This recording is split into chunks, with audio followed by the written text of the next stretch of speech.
बिस्मिल्लाहिर्रहमानिर्रहीम अस्सलामु अलैकुम। आज के लेक्चर में डिस्कस करेंगे हम लोग chapter number 4, linear programming. Linear programming में बेसिकली हम लोगों ने देखना होता है कि अगर हम लोग एक से ज्यादा प्रोडक्ट बना रहे हैं, लेकिन यहाँ पर ना हम थोड़ा सा लिमिटेड हैं अभी भी। कि जैसे आप लोगों ने देखा कि जब हम लोग ब्रेक इवन पॉइंट की डिस्कशन कर रहे थे, जब हम लोग कोऑर्डिनेट सिस्टम में कॉस्ट बिहेवियर को रीड कर रहे थे, तो हम लोग ना सिंगल प्रोडक्ट के ऊपर होते थे। यहाँ पर जब हम लोग आते हैं ना लीनियर प्रोग्रामिंग में, तो एक प्रोडक्ट और इंक्रीज हो जाती है। मतलब हम लोग दो प्रोडक्ट्स बना रहे हैं। दो प्रोडक्ट्स को बनाने के लिए लाजिम बात है, हमें मटेरियल भी रिक्वायर्ड है, हमें लेबर की भी जरूरत है, हमें टाइम भी चाहिए उन प्रोडक्ट्स को बनाने के लिए। हर प्रोडक्ट की कॉस्ट डिफरेंट होगी। हर प्रोडक्ट के ऊपर जो मटेरियल अप्लाई होगा वो डिफरेंट वैल्यू का होगा। हर प्रोडक्ट के ऊपर जो हमारे पास लेबर कॉस्ट आती है वो भी डिफरेंट हमारे पास होगी। टाइम डिफरेंट डिफरेंट रिक्वायर्ड होता है, और हर प्रोडक्ट का प्रॉफिट भी डिफरेंट होगा। अब हम लोगों ने एज अ बिजनेसमैन हमारा जो फोकस होता है वो इस बात पर होता है कि हम कुछ ऐसी प्रोडक्शन करें जिसमें हमारे ये जो लिमिटेड रिसोर्सेज है ना, इनकी बेस्ट यूटिलाइजेशन हो सके और अपने प्रॉफिट को हम लोग मैक्सिमम कर सकें। मतलब आप लोगों का जो ऑब्जेक्टिव है ना वो बेसिकली प्रॉफिट की मैक्सिमाइजेशन है। उस प्रॉफिट की मैक्सिमाइजेशन तक पहुंचने के लिए इसके जो सब ऑब्जेक्टिव्स हमारे पास आते हैं वो हमारे पास होते हैं कॉस्ट की मिनिमाइजेशन एंड अपने रिसोर्सेज की बेस्ट यूटिलाइजेशन। इन तमाम चीजों को देखने के लिए हम लोग चलेंगे अपने नोट्स की तरफ। यहां से करेंगे हम लोग प्रैक्टिस, और जैसे ही हम लोग यहां से प्रैक्टिस करेंगे इंशाल्लाह आपको सारे कॉन्सेप्ट्स क्लियर हो जाएंगे। इसके क्वेश्चन भी इक्वेशन की तरह ना दो तरह के होंगे। जैसे हम लोगों ने देखा कि इक्वेशन बनी बनाई होती थी और हम लोग जाके सॉल्व कर लेते थे, हमें वैल्यूज मिल जाती थी। यहां पर भी कुछ ऐसा ही है कि बिल्कुल इक्वेशन में आपको कुछ चीजें नजर आ जाएंगी, आप लोगों ने डायरेक्टली सोल्यूशन की तरफ चले जाना। यहां पर हम लोग इक्वेशन से डील नहीं कर रहे होते। यहां पर जो हमारी डीलिंग होती है वो होती है इन इक्वलिटीज के साथ, मतलब less than equal to and greater than equal to के साथ। तो इन्हें कहा जाता है कॉन्स्ट्रेंट्स। इनको हम लोग कहेंगे कॉन्स्ट्रेंट्स। एक होता है हमारा ऑब्जेक्टिव फंक्शन जो कि मोस्टली हमारे पास प्रॉफिट होता है। तो अगर प्रॉफिट है तो हम अपने उस ऑब्जेक्टिव फंक्शन की मैक्सिमाइजेशन की तरफ जाएंगे, लेकिन अगर कॉस्ट फंक्शन होगा तो फिर उसकी मिनिमाइजेशन की तरफ जाएंगे। क्या प्रॉफिट को मैक्सिमाइज करना है और कॉस्ट को मिनिमाइज करना है हम लोगों ने। उसके साथ आपको एक कंडीशन बता दी जाएगी जिसमें आपसे कहा जाता है कि आप लोग कभी भी नेगेटिव वैल्यूज में आंसर नहीं कर सकते। तो इसीलिए एक्स एंड वाई का पॉजिटिव होना जरूरी है। मींस दैट मैंने ये बताना होता है कि हम प्रोडक्ट ए के कितने नंबर ऑफ यूनिट्स बनाएं एंड प्रोडक्ट बी के कितने नंबर ऑफ यूनिट्स बनाएं। तो मैं किसी से ये नहीं कह सकता कि आप -5 यूनिट्स बना कर दें, तो नेगेटिव में मैं उनको आंसर नहीं कर सकता। इसीलिए आप लोगों ने एक्स एंड वाई बोथ और पॉजिटिव इस कॉन्सेप्ट के मुताबिक चलना है। मतलब फर्स्ट क्वाड्रेंट में रहना है आप लोगों ने। जब एक्स एंड वाई दोनों पॉजिटिव होंगे तो आप लोगों ने हमेशा फर्स्ट क्वाड्रेंट के साथ रहना है। अब इसके क्वेश्चन में कुछ आपको स्टेटमेंट फॉर्म क्वेश्चन भी मिलेंगे। इन स्टेटमेंट फॉर्म क्वेश्चंस को हम लोग सबसे पहले इन फर्स्ट 4 क्वेश्चंस की टाइप में कन्वर्ट करेंगे और उसके बाद उसका सोल्यूशन बनाएंगे। अच्छा, क्वेश्चन को सॉल्व करने के मेथड सब बराबर हैं, एक जैसे ही हैं, लेकिन सबसे पहले हमारा फोकस होगा कि हमने क्वेश्चन के सोल्यूशन को किस तरह से बनाना है।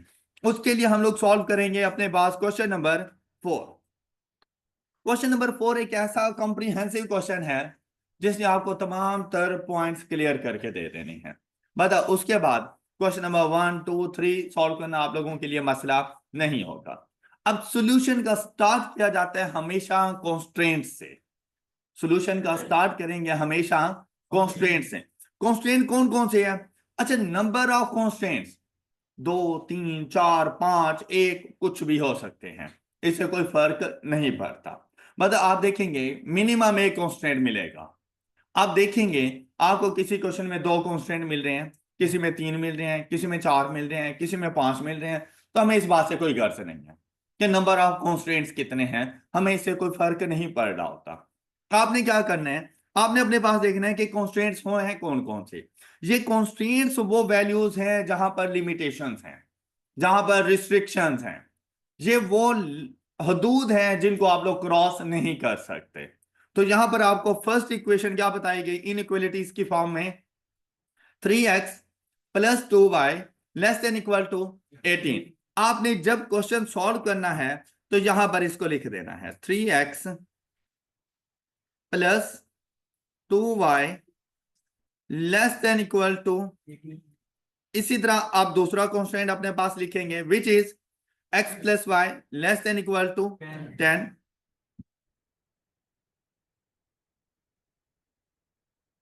Third one is x less than equal to 4 and the fourth one is y less than equal to 6। ये कॉन्स्टेंट्स आप लोगों ने अपने पास रिकॉर्ड कर लेने हैं। ऑलराइट, अच्छा पहले इसी से ही काम स्टार्ट हो जाएगा। आपने इसके मुताबिक अपने क्वेश्चन का सॉल्यूशन प्रिपेयर करना है। अब क्या है कि बेसिकली तो ये इनइक्वालिटीज हैं, क्योंकि इनके दरमियान इक्वल टू का साइन नहीं आ रहा, इक्वेशंस नहीं है ये इनइक्वालिटीज हैं, इनको कॉन्स्टेंट्स कहेंगे हम लोग। आपने इन तमाम कॉन्स्टेंट्स का ग्राफ बनाना है। ग्राफ बनाने के लिए आपके पास एटलीस्ट 2 कोऑर्डिनेट्स होने चाहिए। वो कोऑर्डिनेट्स कुछ भी हो सकते हैं, लेकिन हम लोग यहां पर फोकस करेंगे अपने पास X intercept and Y intercept. हर कांस्टेंट का X intercept and Y intercept हम लोग अपने पास फाइंड करेंगे। ऑलराइट, क्या आपको पता है कि एक्स इंटरसेप्ट क्या होता है? क्या होता है x intercept? A point on x axis where y is equal to 0। और y इंटरसेप्ट क्या होता है? Point on y axis where x is equal to 0। Alright, ये थे x एंड y इंटरसेप्ट। अच्छा, अब आप लोगों ने क्या करना है? आपने सबसे पहले, अब देखिए यहां पर बहुत ज्यादा वर्किंग शो करने की जरूरत नहीं है, आप लोगों ने ना टू द पॉइंट रहना है, क्योंकि आपका जो क्वेश्चन है ना वो जस्ट फॉर 2 मार्क्स है। जबकि इसको सॉल्व करने के लिए ऐसा ना हो कि आप 20 मिनट लगा दो और लीनियर प्रोग्रामिंग के 4-5 क्वेश्चन आ गए तो आपके लिए प्रॉब्लम क्रिएट करेगा। तो आपने ना थोड़े से शॉर्टकट यूज करते जाना है। जैसे कि आपको चाहिए सिर्फ 2 कोऑर्डिनेट, आपको वर्किंग शो करने की जरूरत नहीं है। किस तरह से? आप अपने पास पहला पॉइंट जब भी बनाएं उसमें एक्स को 0 पुट कर दें। जैसे ही एक्स को 0 पुट करूंगा तो ऐसा नहीं है जैसे मैं वाई इंटरसेप्ट फाइंड करने जा रहा हूं, इक्वेशन में गए, एक्स को 0 पुट किया तो 3 इंटू 0 इज इक्वल टू 0, और जाकर y की वैल्यू फाइंड कर लें। तो y की वैल्यू कैसे आएगी? कांस्टेंट डिवाइडेड बाय y का coefficient. 18 divided by 2 is equal to, ये आपको y इंटरसेप्ट मिल गया, आपको पहला पॉइंट मिल गया। फिर आपने दूसरा पॉइंट जब फाइंड करना है तब आप लोगों ने फिर y को 0 कर दिया। अब जैसे ही मैंने y को 0 किया तो 2y इज इक्वल टू 0 हो गया। डन। तो फिर x के साथ 3 का कोएफिशिएंट है, 18 के साथ डिवाइड होगा तो मेरे पास x की क्या वैल्यू आ जाएगी? बस ये फर्स्ट कांस्टेंट का आपने कोऑर्डिनेट्स फाइंड कर दिए। ऑलराइट, हर अपने कांस्टेंट के साथ यही काम करना है। जब आप लोग आओगे सेकंड के पास तो यहां से आपको पॉइंट्स क्या मिलेंगे? 0 एंड 10 एंड, बस इस तरह से आप लोगों ने वर्किंग करनी है। ऐसा ना हो कि आप रफ वर्क के ऊपर बहुत ज्यादा अपना टाइम वेस्ट करते हो। जबकि जब आप आते हैं ना x is equal to constant and y is equal to constant, इनके इंटरसेप्ट फाइंड करने की जरूरत नहीं है। हमेशा याद रखिए, हम लोग चैप्टर नंबर 1 कोऑर्डिनेट सिस्टम में पढ़ चुके हैं कि if x is equal to constant is the equation of a line. कौन सी? कौन सी? वर्टिकल। तो ये एक किस्म की वर्टिकल लाइन बन जाएगी। And if y is equal to constant, then the line is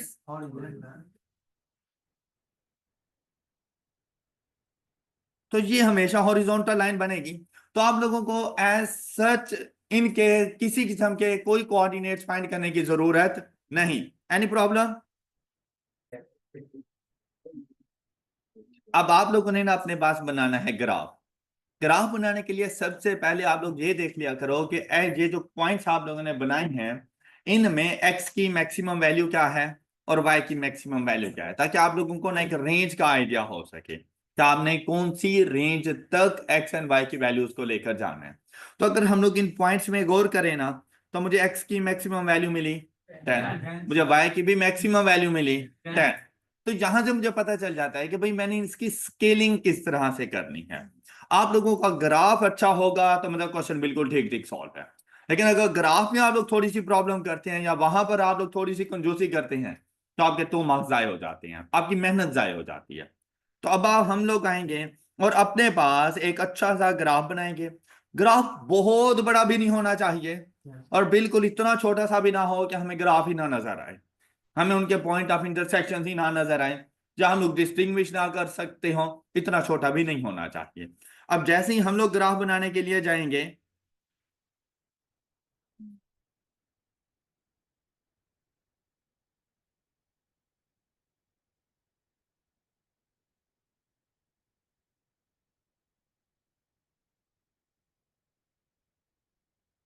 ये बन गया मेरे पास एक्स एंड वाई एक्सिस, ये पॉइंट ऑफ ओरिजिन। अब देखिए यहां पर ना आपको second third and fourth quadrant में जाने की कोई जरूरत नहीं। क्यों? क्वेश्चन में ही गिवन था कि x and y both are positive greater than equal to 0, तो आप लोग नेगेटिव वैल्यूज की तरफ नहीं जाएंगे। All right. अच्छा अब देखें, मैं हर लाइन को ना 1 यूनिट कंसीडर कर लेता हूं, तो ये स्केलिंग कुछ इस तरह से हो जाएगी।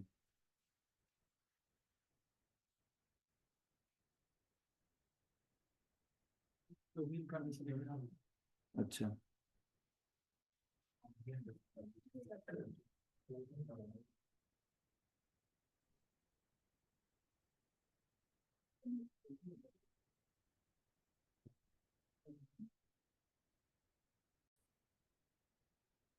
अच्छा, जैसे ही आप लोग अपना ये ग्राफ वगैरह इस तरह से बना चुके हों, अब आना है आपने अपने फर्स्ट कॉन्स्टेंट पर और उसका पहला पॉइंट। अब उसका फर्स्ट पॉइंट हमारे पास क्या आ रहा है? 0 एंड 9। अब आपने ये आइडेंटिफाई करना है कि ये 0 एंड 9 हमारे ग्राफ में कहां पर आएगा। x0, y की वैल्यू 9, तो ये है y इंटरसेप्ट, यहां पर आएगा। ये यहां पर 9 की वैल्यू मौजूद है। क्लियर? फिर आपने देखना है इसी का second point which is 6 and 0, कहां पे पाया जाएगा? X axis. एक्स एक्सिस पर कहा? जहां एक्स की वैल्यू 6।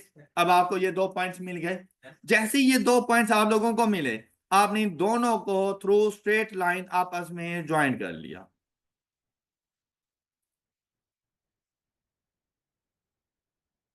डन। और इसके साथ आप लोगों ने फौरन से लिख देना है ये हमारे पास लाइन 1 का ग्राफ है, इक्वेशन 1 का ग्राफ है ये हमारे पास। फिर आपने मूव कर जाना है सेकंड के पास। सेकंड के देखें पॉइंट्स कौन कौन से मौजूद थे? 0 एंड 10, 10 एंड 0, तो 0 एंड 10 ये इधर आएगा। 10 एंड 0 एक्स एक्सिस पर, जहां पर एक्स की वैल्यू। अब इनको भी थ्रू स्ट्रेट लाइन आप लोगों ने ज्वाइन कर लेना है।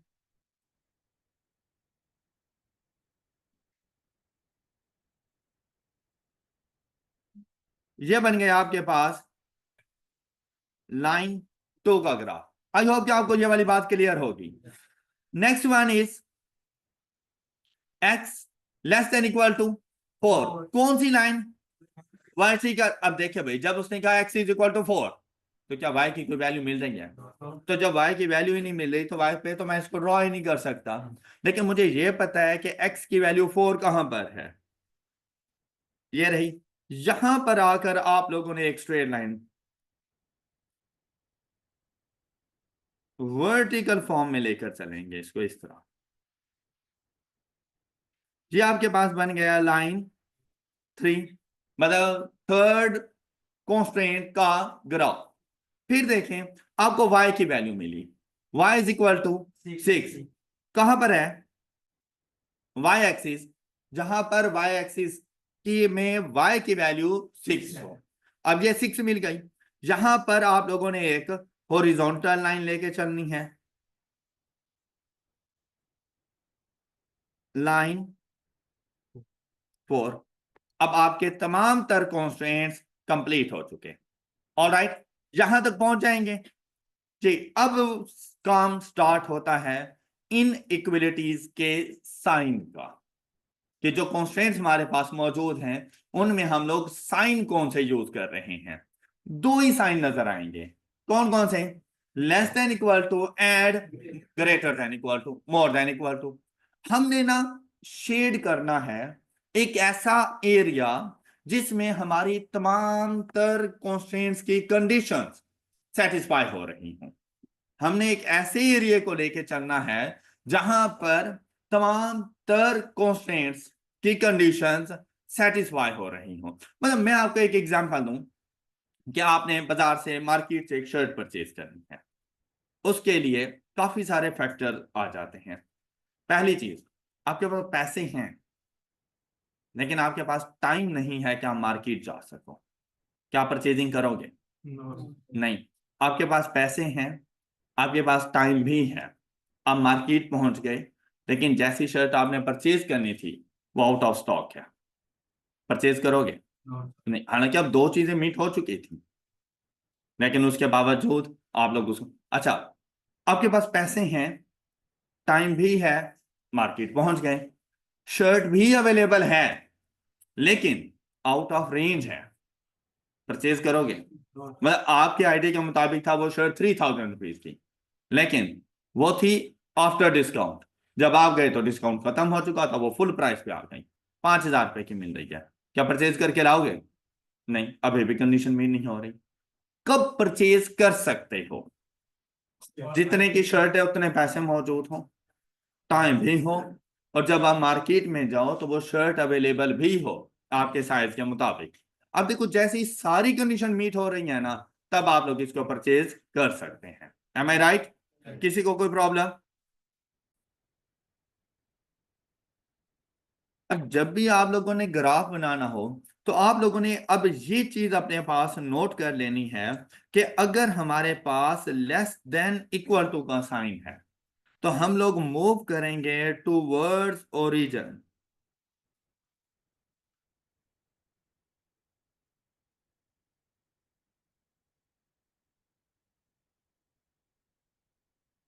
और अगर ग्रेटर देन इक्वल टू का साइन है तो away from the origin.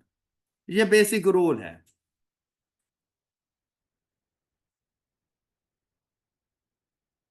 From the origin, less than equal to, towards origin आपने मूव करना है, and greater than equal to, away from the origin आप लोग मूव करेंगे। अच्छा, अब यहां पर देखें भाई, मेरे पास डिफरेंट डिफरेंट सिनेरियोज मौजूद हैं। अच्छा, हर किसी के साथ लेस देन इक्वल टू का साइन है। अगर हर किसी के साथ लेस देन इक्वल टू का साइन है ना, तो डिसाइड करना बहुत इजी होता है।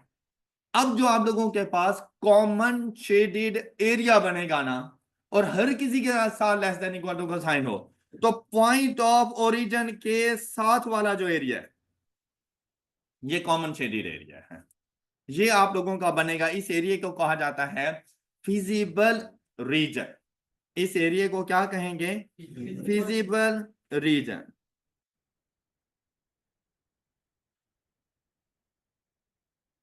फिजिबल रीजन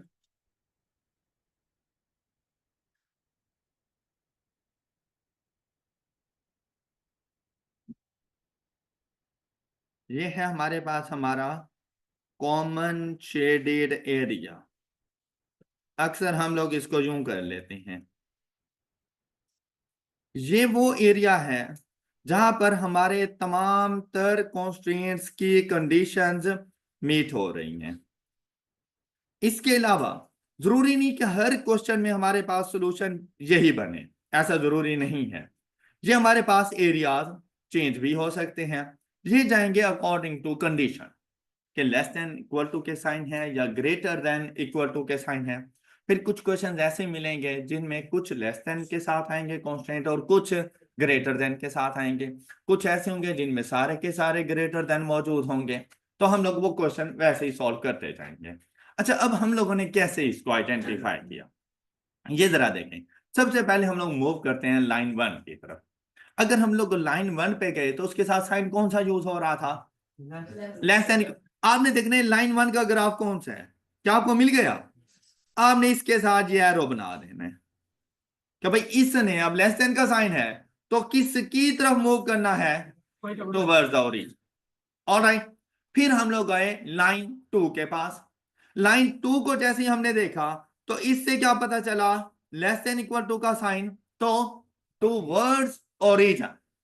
ऑलराइट, लाइन 3 के पास गए तो टुवर्ड्स ओरिजिन, क्योंकि लेस देन इक्वल टू का साइन था। लाइन 4 के पास गए तो भी towards origin. Alright, any problem? अच्छा, अब जरा देखिएगा, आपको ना एक कॉमन शेडेड एरिया फाइंड करना होता है, उसका डिसीजन बड़ा इजीली लिया जा सकता है।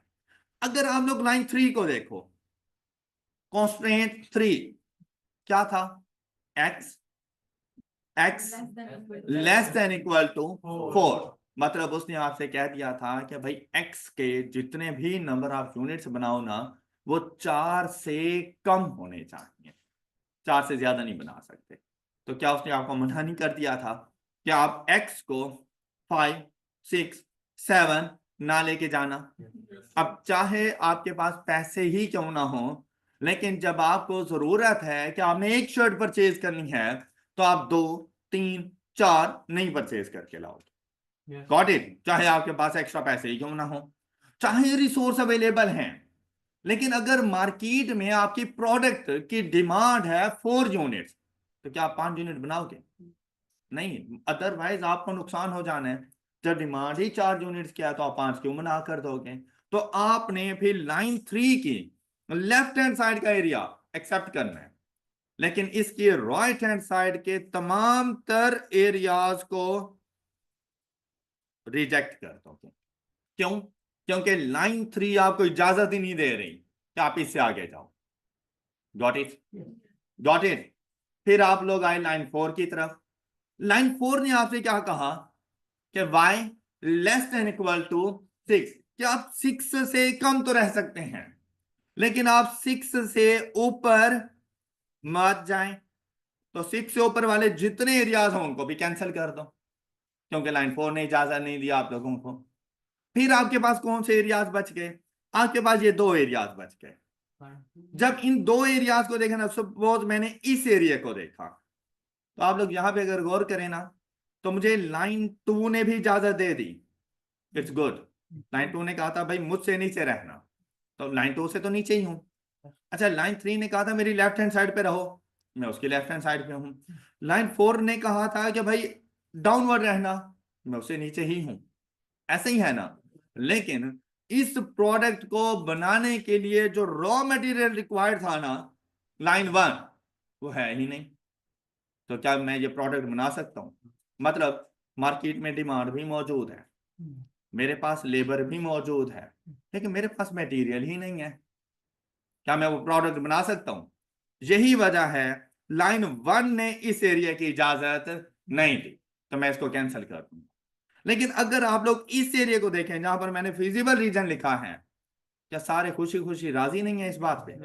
मतलब ये वो एक फैमिली है जहां पर आपका रिश्ता होना है, जहां पर सारे राजी हैं।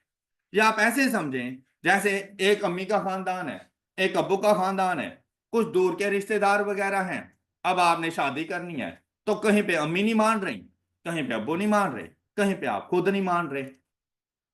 ओके, मतलब ये समझ ले लाइन 3 के बाद वाला एरिया, अम्मी ने कहा कि अब्बू के खानदान में शादी ना करना, मैं फंस गई हूं, तुमने नहीं फंसना। ओके, लाइन 4 के ऊपर वाले एरिया, अब्बू ने कहा अम्मी के खानदान में भी ना करना, मुझसे पूछो कैसे जिंदगी गुजारी। तो ये एक किस्म की एक म्यूचुअल वो बन रही थी, अम्मी अबू राजी हुए लेकिन हमें नहीं पसंद आई, तो हमने यहां पर भी रिजेक्शन दे दी। ये वो एक फैमिली थी जहां पर सारे के सारे खुशी थे कि चलें ठीक है इधर कर लेते हैं। एक एरिया ऐसा जरूर आइडेंटिफाई करना, वरना कुमारे मर जाओगे, मतलब क्वेश्चन का सोल्यूशन नहीं मिलेगा। बात समझ आ गई? आई होप कि ये शेडेड एरिया आप लोग फाइंड कर लेंगे, आपको ग्राफ की समझ आ गई है। आपके क्वेश्चन में सबसे जो मेन पॉइंट है ना, वो यही है कि अगर आपने इस एरिया को ठीक से फाइंड कर लिया, आपका क्वेश्चन सॉल्व हो जाता है। अब उसके बाद आपने क्या करना है, आपने इसके कॉर्नर पॉइंट्स को आइडेंटिफाई करना है। किसके? फिजिबल रीजन के शेडेड एरिया, जिसे हम लोग कहेंगे फिजिबल रीजन। आपने फिजिबल रीजन के तमाम कॉर्नर पॉइंट्स को आइडेंटिफाई किया। देखिए एक पॉइंट तो ये खुद है ऑन वाई एक्सिस, फिर कॉर्नर पॉइंट्स मतलब जहां जहां ये शेडेड एरिया टर्न ले रहा है। वैसे तो पॉइंट तो आपके पास ये वाला भी पॉइंट बन सकता है, हमने इनको नहीं लेना, आपने लेना है कॉर्नर पॉइंट्स को। तो दूसरा कॉर्नर पॉइंट आपके पास ये बन गए, ये वाला एक कॉर्नर पॉइंट आ गया, साथ में एक्स एक्सिस के ऊपर जो है वो, और खुद पॉइंट ऑफ ओरिजिन भी इसका कॉर्नर पॉइंट है, लेकिन सॉल्यूशन का पार्ट नहीं बनेगा। क्यों? क्योंकि मैंने जिसके लिए मैं ये काम कर रहा हूं, मैंने उसे प्रोडक्शन करवानी है। मैं उससे कहूंगा कि भाई कुछ ना कुछ यूनिट प्रोड्यूस करो। मैं उससे ये नहीं कह सकता कि सपोज वो मुझसे पूछें कि भाई बताओ मैं कितने नंबर ऑफ यूनिट परचेज करूं कि मेरे कॉस्ट मिनिमम हो, और मैं उसे कहूं कि भाई टेंशन ना लो, कुछ भी ना करो, तो तुम्हारी कॉस्ट मिनिमम, ना कुछ खरीदोगे ना तुम्हारे पास कोई कॉस्ट आएगी। तो वो कहेगा भाई साहब फिर तुम भी अपने घरों में बैठो, तुम भी इधर आने की तुम्हारी भी जरूरत नहीं है, जब मैंने कुछ करना ही नहीं है तो तुम्हें किसी कहां से सैलरी दूं। तो उसे बिजनेस करवाना है आप लोगों ने, इसलिए पॉइंट ऑफ ओरिजिन को अपने सोल्यूशन का पार्ट नहीं बनाना। मतलब मैंने उससे कोई ना कोई प्रोडक्शन जरूर करवानी है, उसका बिजनेस रन करेगा, प्रॉफिट आएगा तो मेरी सैलरी निकालेगा ना। तो आपने पॉइंट ऑफ ओरिजिन के अलावा बाकी सारे कॉर्नर पॉइंट्स उठा लेने हैं, इनको ना अपनी तरफ से कोई ना कोई नेम कर दो। जरूरी नहीं मैं जिसको ये कह रहा हूं आपने भी उसको यही कहना है, बस ये जस्ट फॉर आइडेंटिफिकेशन। मेरे पास यहां पर फिजिबल रीजन के कॉर्नर पॉइंट्स कितने मिले? बेसिकली 5 थे, लेकिन मैं कितने पिक करने जा रहा हूं? 4। बात क्लियर? अच्छा, number of corner points on a feasible region, ये हमें कुछ नहीं पता होता कि कितने आने वाले हैं। कभी 2 मिलेंगे, 3 मिलेंगे, 4 मिलेंगे, 5 आ सकते हैं, 6 आ सकते हैं, इनफाइनाइट आ सकते हैं। तो अगर ऐसा कोई क्वेश्चन आ जाए तो आपने कहना है infinite. Got it? Number of constraints तो वो भी लामहदूद हो सकते हैं, क्या पता नहीं कितनी हमारे पास लिमिटेशन वगैरह आ जाए। इसी तरह वो फिजिबल रीजन के कॉर्नर पॉइंट्स का भी हमें आइडिया नहीं होता। हर क्वेश्चन, अब ऐसा नहीं है आप जितने क्वेश्चन सॉल्व करोगे हर क्वेश्चन में 4 ही आएंगे, ऐसा नहीं है। किसी में 3 आ जाएंगे, किसी में 5 आ जाएंगे, वो आप पे डिपेंड करता है। Got it? अब आपने ना इन तमाम पॉइंट्स की वैल्यूज को डिटरमिन करना है कि इन तमाम पॉइंट्स की हमारे पास वैल्यूज क्या आएंगी। जैसा कि पॉइंट ए, अब देखिए पॉइंट ए की वैल्यू क्या है। अच्छा, ऑन एक्स एक्सिस हो या ऑन वाई एक्सिस हो तो वो तो हम लोग बड़ा इजीली बता सकते हैं। अब ये point A on y axis where x is equal to 0, तो ये तो बड़ी आसानी से पता चल गया 0 एंड, किसी को एतराज? मैंने पॉइंट बी की वैल्यू को डिटरमिन करना है, पॉइंट सी की वैल्यू को, एंड पॉइंट, अच्छा पॉइंट डी का भी पता चल सकता है। Point D is on x axis where y is equal to 0। X की वैल्यू हमें गिवन है जहां पर ये इंटरसेक्ट कर रहा है, क्या वैल्यू? तो यहां पर आ जाएगा 4 एंड 0। ये 2 पॉइंट समझ आ गए आप लोगों को? अच्छा, अब हम लोग चलते हैं point B and point C. अब आपने ना इनकी वैल्यूज को डिटरमिन करना हो तो ऐसा नहीं है कि आपने इधर देखना है नीचे कि मुझे एक्स की क्या वैल्यू मिल रही है, तो आपके ग्राफ में थोड़ा बहुत कोई ना कोई एरर होता है। आपने इस तरह से नहीं चलना, आपने देखना है कि point B is the point of intersection of line, ये देखिए आप, ये पॉइंट बी है, ये देखिए जैसे ही गए कौन सी line? Line 1 and line 4। Point B is the point of intersection of line 1 and line 4। तो आपने आना है इधर, यहां से पिक की, ये है लाइन 1 और ये है लाइन, यहां से एक्स एंड वाई की वैल्यूज को डिटरमिन। तो लाइन 4 ने बता नहीं दिया कि y इज इक्वल टू 6। अब हमें x की वैल्यू चाहिए, x की वैल्यू के लिए हेल्प कौन करेगा? लाइन 1, लेकिन कब करेगा? जब मैं इसको y की वैल्यू बता दूं। देखिए आपने इक्वेशंस पढ़ी थी, साइमल्टेनियस लीनियर इक्वेशंस को सॉल्व करना, तो बेसिकली ये लीनियर इक्वेशंस तो हैं, लेकिन एज सच वो साइमल्टेनियस लीनियर इक्वेशंस आपको नहीं मिली। जहां से आपको y की वैल्यू मिल गई कि y की वैल्यू हमारे पास आएगी 6। जब y की वैल्यू का आपको पता चल गया कि हमारे पास 6 है, तो ये 6 जाके पुट कर दो लाइन 1 में, वहां से x की वैल्यू फाइंड कर लो। तो यहां से देखो, अगर मैं y को 6 पुट करूं तो मेरे पास x की क्या वैल्यू आ जाएगी, 3x प्लस 2 इंटू, सपोज करेंगे इज इक्वल टू है, इक्वेशन बनाकर आप देखिए 6 2 आर 12, 18 में से माइनस हुआ 12, 6 डिवाइडेड बाय 3, तो x की वैल्यू मिल गई 2, x की वैल्यू 2 और y की वैल्यू 6, ये जाकर पुट कर दो।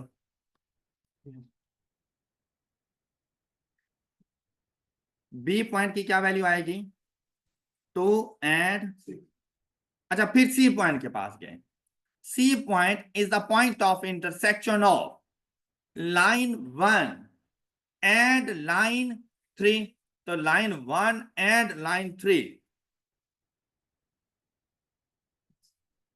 तो लाइन 3 ने कहा कि x को क्या एज्यूम करो 4, अब 4 लेकर चले गए लाइन 1 के पास, उससे जाकर y की वैल्यू पूछी,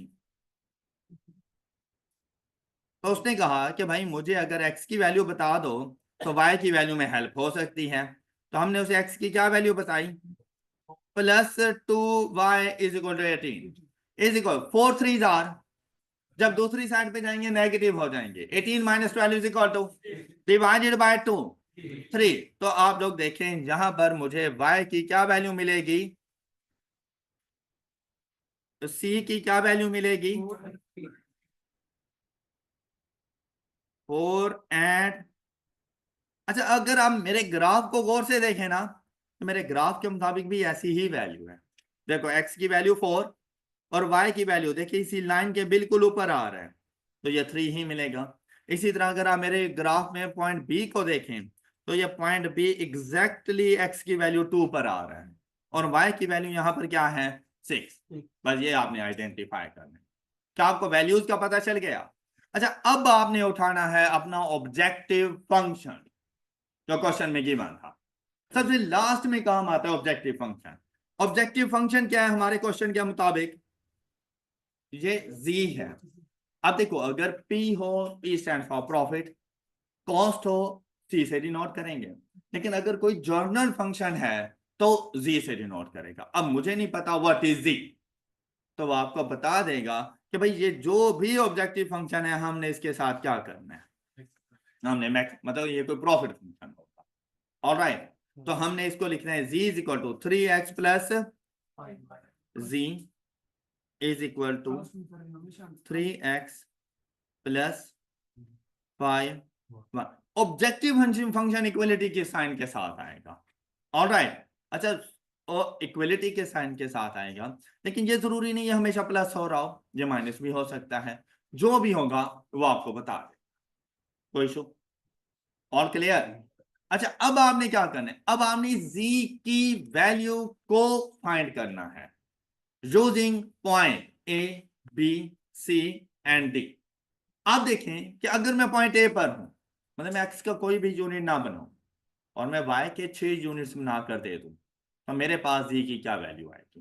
तो आपने इसके फंक्शन में जाना है, एक्स को 0 पुट किया, वाई को 6 पुट किया, तो मुझे आंसर क्या मिला? आपको ये बात समझ आ गई कैसे 30 आया हमारे पास? ये पॉइंट्स आपने ऑब्जेक्टिव फंक्शन में पुट कर देने हैं, तो वैल्यू आ गई 30। यहां पर 3 into plus 5 into is equal to, अच्छा फिर 3 into 4 plus 5 into 3 27, 3 into 4 plus is equal to तमाम पॉइंट्स के साथ आपने ऑब्जेक्टिव फंक्शन की वैल्यू को डिटरमिन कर लेना है। क्या वैल्यू डिटरमिन हो गई? देखिए अब आप सॉल्यूशन की तरफ पहुंच चुके हैं। आपसे क्या कहा गया था? आपने ऑब्जेक्टिव फंक्शन की कौन सी वैल्यू को डिटरमिन करना है? मैक्सिमाइज। तो देखिए maximum value of the objective function is, अब आपने क्वेश्चन में देखना है कि आपसे पूछा क्या गया है। अगर आप लोगों से पूछा जाए the maximum value of objective function, तो आप आंसर को टिक करेंगे। और अगर आपसे पूछा जाए कि मैक्सिमम प्रॉफिट कौन से नंबर ऑफ यूनिट्स पर है, तो आप लोग जाके टिक करोगे 2 और 6 पर। मतलब क्या मतलब 2 और 6 का? क्या हम उसे कहेंगे कि x के 2 यूनिट्स और y के 6 यूनिट्स अगर तुम प्रोड्यूस करो, तो तुम्हारे एक तो रिसोर्सेज मैक्सिमम यूटिलाइज हो जाएंगे और तुम्हारा प्रॉफिट इस सिचुएशन पर मैक्सिमम होगा। अब देखें, प्रोड्यूस इन तमाम कंडीशन हो सकती हैं। ये सारे के सारे कहलाते हैं फिजिबल पॉइंट्स।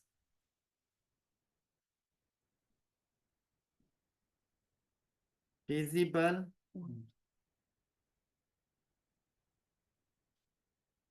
ये फिजिबल रीजन के तमाम तर कॉर्नर पॉइंट्स क्या कहलाएंगे?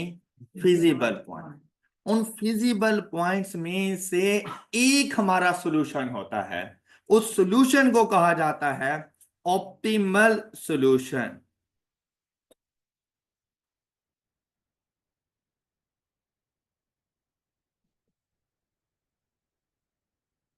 ऑप्टिमल सॉल्यूशन या ऑप्टिमल पॉइंट, मतलब ऑप्टिमल पॉइंट खुद फिजिबल पॉइंट है।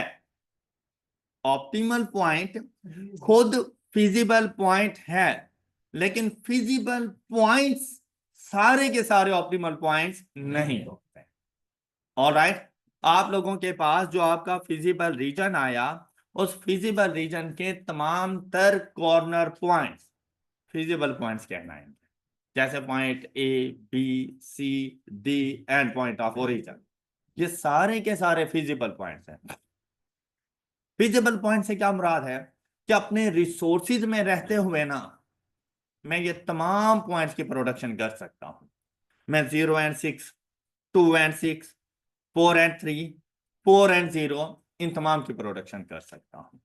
लेकिन अब मुझे कौन सा ऑप्शन इसमें से पिक करना है, तो वो होगा मेरा ऑप्टिमल सॉल्यूशन। और वो क्या होता है? एक ऐसा पॉइंट जहां पर प्रॉफिट मैक्सिमम और कॉस्ट मिनिमम, ऐसे पॉइंट को कहा जाता है ऑप्टिमल पॉइंट।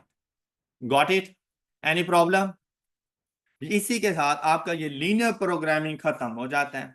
एक हमारे पास एडिशनल पॉइंट है कि अगर आप लोग यहां पे थोड़ा सा गौर करें, तो ये जो लाइन 2 का ग्राफ है, चाहे मैं इसको यहां से स्किप कर दूं, क्या मेरे सोल्यूशन में कोई फर्क पड़ा? अच्छा, क्या मैं इसको वापसी लेकर आ जाऊं, क्या मेरे सोल्यूशन पे कोई फर्क पड़ा? क्या ये मेरे फिजिबल रीजन को टच कर रहा है? तो ऐसी कॉन्स्ट्रेंट को कहा जाता है redundant constraint.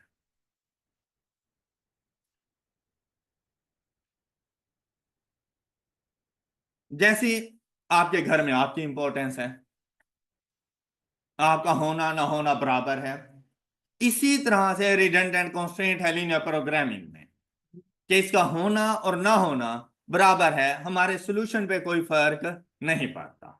Alright,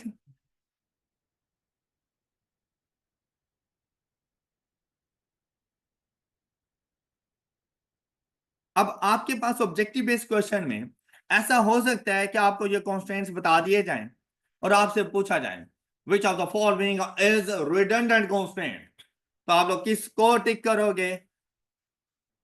x plus y less than equal to 10 is redundant constant. Alright, तमाम लीनियर प्रोग्रामिंग में बस इतना कुछ है जो हमने पढ़ लिया, इसके अलावा लीनियर प्रोग्रामिंग में और कुछ भी नहीं है। होम असाइनमेंट के तौर पर आप लोगों ने क्वेश्चन नंबर 1, 2 एंड 3 सॉल्व करके आना है।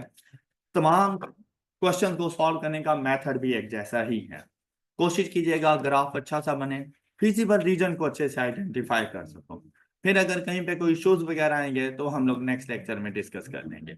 और नेक्स्ट लेक्चर में हमारा जो मोस्टली फोकस होगा वो होगा स्टेटमेंट टाइप क्वेश्चंस की तरफ, कि हम लोगों ने इनसे कंस्ट्रेंट्स एंड ऑब्जेक्टिव फंक्शन किस तरह से बनानी है।